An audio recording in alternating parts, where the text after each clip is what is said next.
Words can kill, but there are words that give birth. Hatred, fear, truth. Sometimes, one sentence changes everything you believed in. In my case, it was said at a funeral. My name is Ayla Brown, but my birth certificate? It holds a completely different surname, one I stopped claiming a long time ago. Because in that house, no one ever asked me who I was, only who I am. And I was. Grandpa's sunshine. His little girl. The one who loved peeled mandarins and lined up his shoes next to his slippers. After my parents died, he took me in. I was adopted at 4, but I belonged to him long before I even knew what belonging meant. Mason Brown. To the world. A man of respect. But to me? He was just Grandpa, mine, my whole life. And that's why I never felt like a stranger. Never. Until that day. Until the funeral. I was standing by the coffin, holding his watch in my hands, when Sarah, my cousin, walked up to me and whispered, "You're not even his real granddaughter." It was like being thrown out of my own life. The next morning, the lawyer called me. "Mr. Brown left everything to you," he said, "and something personal." Sarah was already sitting there, cold smile, crossed arms. But when the lawyer spoke, full ownership of the house, the land, the accounts, is transferred to Ayla Brown. The room fell silent, heavier than a coffin. Sarah said one word. "I'll contest it." See, death isn't the end. It's just the beginning, especially when you leave love behind. But don't say goodbye to the past. When I opened the envelope my grandfather left just for me, I saw one name that shattered everything I thought I knew about our family. There are things that are kept in safes, but the most dangerous ones are hidden in words. Paper can hold bullets better than metal. And this envelope? It was loaded. It was old, slightly yellowed at the edges.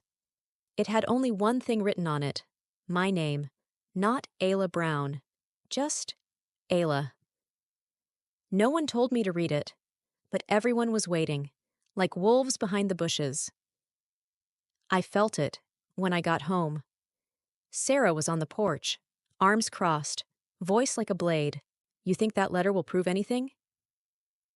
I walked past her. No words, just the sound of my own breath as my hands shook. At home, I locked myself in my old room, sat down on the floor, and opened the envelope. Inside, one sheet of paper and a thin metal key. The handwriting was Grandpa's, large, clear, legible, like someone who never needed to hide the truth. "Ayla, if you are reading this, it means that I can no longer protect you physically, but I can leave you everything I have chosen." There is a second envelope in the nightstand in my office. The key is in your hands. They will try to tell you that you are not one of us. But I will say more. None of them are one of us. You must know who we really are. I love you more than anything, Grandpa. I sat there, the key in my palm. It was small, like the kind used for safes or secrets. I remembered the oak cabinet in his office, always locked. I never asked. But now, that was my only question. I stood up, walked back out onto the porch. Sarah was still there, watching, like she could see through my skin. "What did you read?" she asked. "The truth doesn't like invitations," I said, "but it comes anyway." The room was silent, only the sound of the key in the lock. One turn. That's all it took, to hear something I'd never be able to forget. Inside, another envelope, thicker, heavier, and a bundle of documents, signed with a name I had never seen, in our family. When I opened the cabinet, the air changed. It was like someone else had stepped into the room, not physically, but fully present. someone who should have been heard long ago. And I heard him, not through a voice, but through the paper. With trembling fingers, I slid the key into the lock. It turned, too easily, as if it had been waiting. Inside, another envelope, and a bundle of stiff folders tied with string. On the first page, a name I'd never seen in our family, James Howell. The title page read, Adoption, Private Record. The date, 1984. I was born in 2000. This was 16 years before me. Who was James? I opened the envelope. No greeting. No dear Ayla. Just a story. I thought long and hard about whether I had the right to take someone's truth away. But you know, Ayla, it was my truth too. In 1984, I adopted a boy, my nephew. He never knew the truth, not until the day he died. His mother, my sister, gave him up to a boarding school. I found him too late.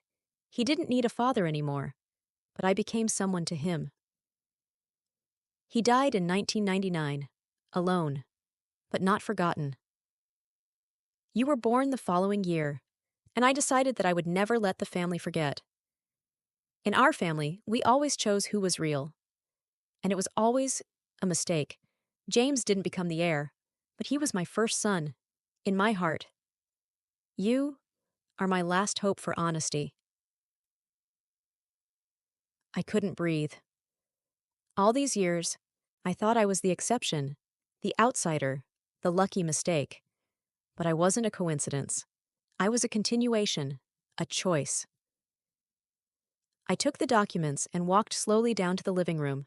Sarah was there, phone in hand, face unreadable, until she looked at me and saw something new. Did you find something? She asked. Yes, I said. It seems all of us here are a little more adopted than we'd like to admit. On the back of one of the documents, someone had scribbled in pen, "Pass on to A in case of legal intervention." That's when it hit me. This wasn't the end of the fight. It was the start. The next morning, an anonymous envelope appeared in my mailbox. No return address, no markings, just one sentence written on the flap. You don't know what's coming. There are things you discover with your hands, and there are things you discover with your eyes. Fear is one of them.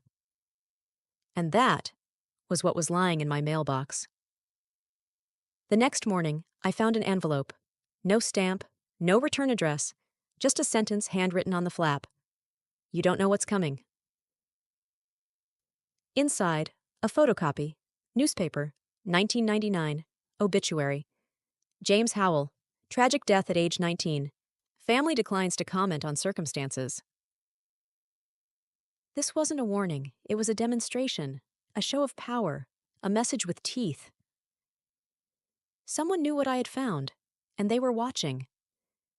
They wanted me to feel fear, but I felt something else. Anger. I had the documents. I had my grandfather's words. And I had one more thing. Memory. I remembered how he protected me, even when I didn't know from what, or who. I went to a lawyer, Mr. Felton. Old, dry, precise, like time itself. Did you know about James? I asked. He didn't flinch, just sighed, and pulled out a folder he'd clearly been waiting to open. I had no right to tell you, but now, everything's changed. Inside that folder? My grandfather's instructions. The trust had been prepared back in 2001. And the main condition? In the event of an attempt to contest Ayla's inheritance, the second part of the trust agreement shall be opened. The second part? My heart skipped. Hard. Felton looked at me and said quietly, "That section questions not only the finances, but the family's legitimacy." I left the office and called Sarah. "We need to talk." There was silence. Long. Thick. Then finally, "Do you want me to withdraw my claim?" "No," I said. "I want you to understand. That what you started will not end the way you imagined." That night, I didn't sleep, not a second, because I knew, tomorrow, I would open the part of our history no one wanted to face. In Felton's folder, there was another letter, not from my grandfather. It was from Sarah's mother. You can forgive an insult, you can survive a betrayal, but the hardest thing is living with the fact that the person you blamed actually knew more about you than you did yourself. The letter began simply, almost cold. There were no dears. No, I'm sorry. No, I was wrong. Just this. If you're reading this, it means Mason has decided to reveal everything. I didn't think he would dare, not after James. My heart started pounding, fast, unsteady. Ayla, you think Sarah is fighting for an inheritance, but she's fighting for something else, recognition. She always knew Mason wasn't her father, but I made everyone keep quiet. It was a deal, for peace, for stability, for the name.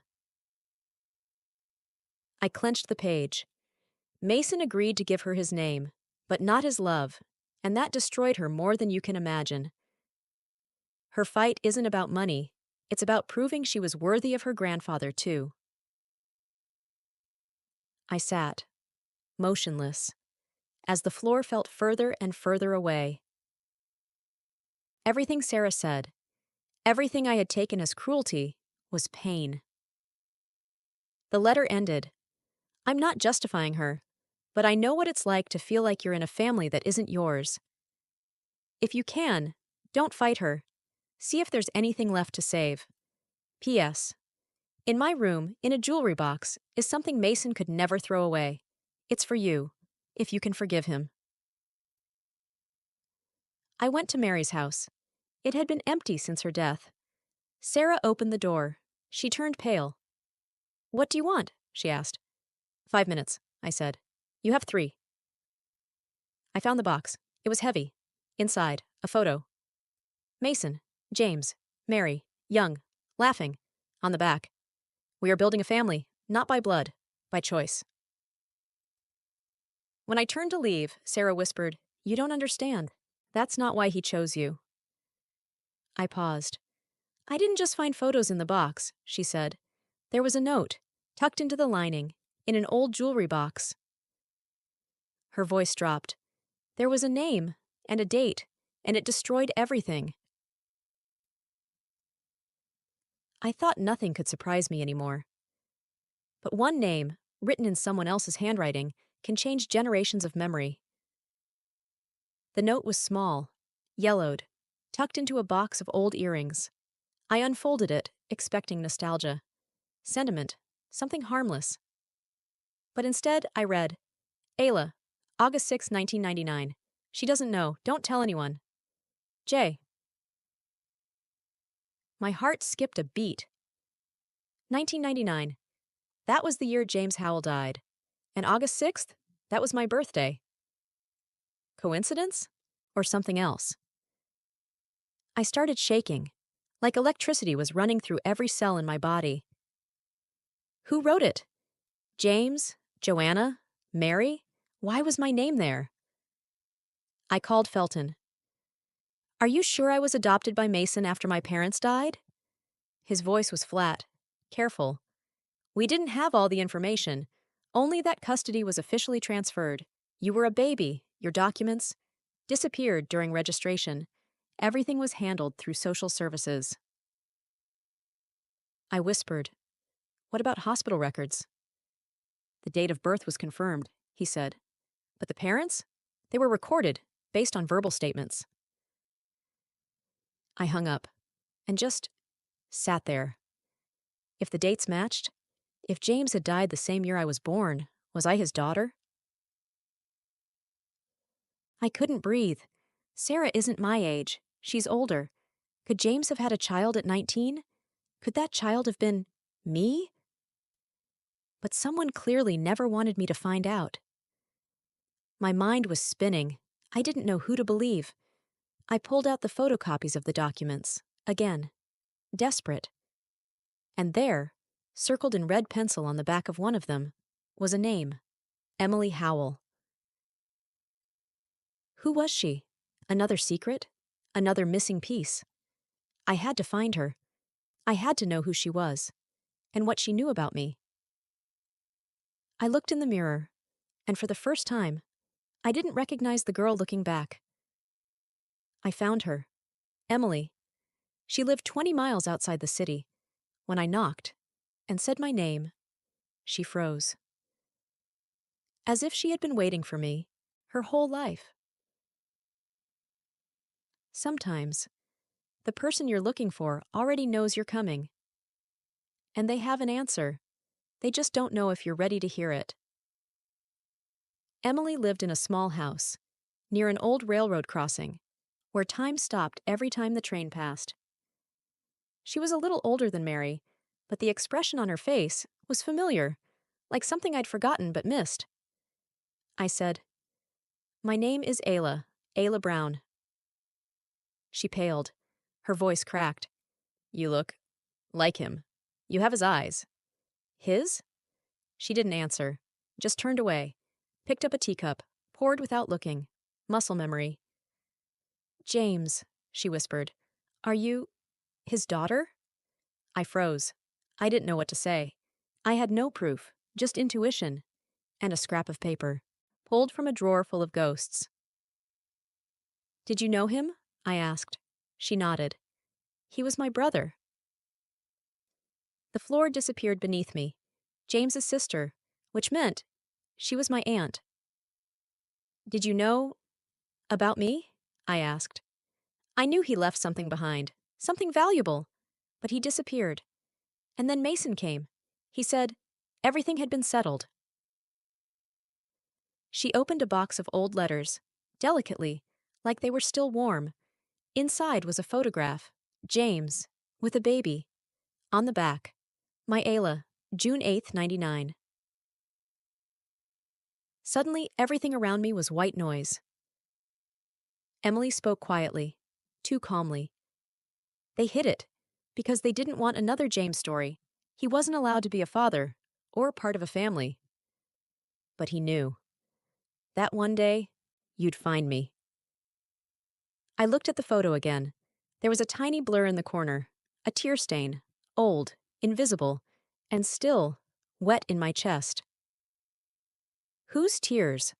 I didn't dare ask. "I have to show this to someone," I whispered. Emily raised her eyes. "But think," she said, "your truth could destroy more than just a lie. It could destroy Sarah." I turned toward the door, but a new voice had already entered my head.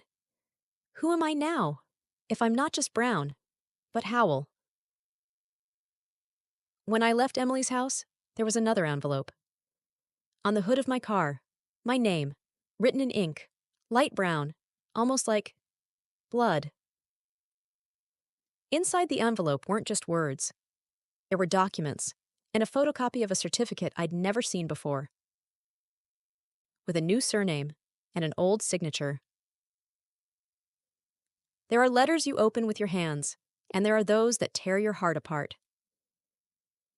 The envelope was on the hood of my car, white, but in the corner, a dark spot, like a single drop of rust had bled across the fold. It read, "Ayla, Jay's last word." It wasn't sealed, just waiting. Inside, a birth certificate, ordinary, almost quiet, until you read it. Not Brown, Howell. Father, James Howell. Mother, confidential. I read the lines over and over again, like repetition could erase the meaning. The paper was old, yellowed, a relic from a past they never wanted me to find. But the signature was fresh, the ink still shiny, as if someone had signed it yesterday. Then I found the letter. James's handwriting. I knew it like a second heartbeat. "Ayla, I didn't have the chance to be the father you deserved, but I chose you with all my heart. And if there ever comes a day when you question everything, open this. You are not a fake. You are my truth." I broke. The tears I'd damned for months burst free. I sat on the sidewalk, letter in my arms, pressed to my chest like a second skin. I was the daughter of a man my family had disowned, a man my grandfather once saved, then lost. And now, he was trying to save me. But if this was true, if I really was Howell, then the will, the trust, the entire case changed. I had to act, but I had to act carefully. I called Felton. I want to make some changes to the case, I said. I have documents. What kind of documents? The original birth certificate, signed by James Howell, and his letter. There was a pause. Then, this changes everything. He was right. No one could call me a non-relative again. But that same evening, another message came. You're not the only one. He left another name, and it's not yours. It was the final piece, the last fragment, or maybe a new question. Because what if the truth has another side, another face, another child? I thought I had already hit rock bottom. But then I learned, rock bottom isn't darkness. It's a mirror. The message came at 2:13 a.m., no name, no sender, just, he left another name, and it's not yours. I didn't sleep. I sat in the kitchen, wrapped in an old blanket, tea cold in my hands. My phone slipped from the table. My heart followed. Another name? Now? After everything? The next morning I called Felton, told him, not on the phone, in person. He looked like the truth had aged him. Exhausted, not surprised, just tired. You knew something, didn't you? I asked. He nodded, barely. I knew James had a daughter. I didn't know it was you. And the other child? He sighed, long, like he didn't want to say it out loud. There's an old notarized document, unofficial. It mentions a name, Kate Howell, a boy, 2 years younger than you.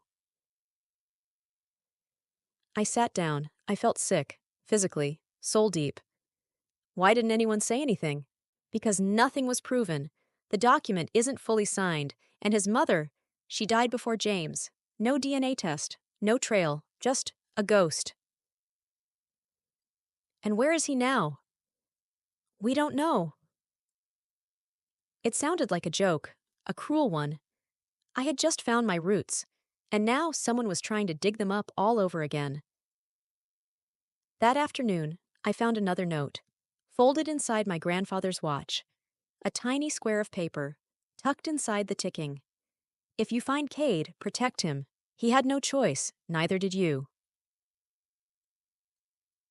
I couldn't tell what was inheritance and what was just burden. I thought I had stepped onto the stage as the main character. But what if I was just supporting cast? What if this legacy was never meant to be mine? And Sarah, she didn't know. Not yet. But when she found out, what would it do to her? In my grandfather's notebook, I found another name, crossed out, but still visible. K. Howell. Son? Forgotten? Protected? The last letter I opened wasn't from James. It wasn't from Mason. It was from the one who never spoke aloud, but who, somehow, knew everything. The loudest words are the ones we never say. The most important ones? They remain unspoken. I didn't know what was worse, not knowing the truth, or finding it out from someone else. James's letter was short, scrawled by hand on yellowed paper, kept in Felton's safe, marked with 4 words. Sarah, when the time comes. I didn't open it. It wasn't mine, but it could have changed everything. I gave it to her on the day of the hearing. No speech, no explanation, just a gesture. She didn't thank me. She just took it and disappeared for half an hour. When she returned, she was pale, and for the first time, she didn't sit across from me. She sat next to me. He apologized, she said, voice cracking. He said I was never a backup, that he chose me with his heart, but he had a debt to his blood. That line stuck in me like a splinter. During the hearing, the judge asked, "Are you sure this inheritance is really yours?" I didn't answer right away. I thought of Mason, of James, of Emily, of Sarah, of the baby in the photo, of the name Cade, still just letters on a page. Then I said, "No, but I know one thing. I don't want it to go to someone out of hate, only out of love." The judge nodded. Sarah said nothing. I was left with the house. The case was closed, but the story wasn't. A week later, a letter arrived. No return address. Inside, a child's drawing, crayon, a boy, and beneath it, the words, "Cade, 6 years old. My dad is Jay." It hit me like lightning on dry air. I don't know who sent it, or if it's real, but I know I'm not alone anymore. I don't know if he's my brother, but if he comes, the door will be open. Because sometimes family isn't what you're born with, it's what you don't betray.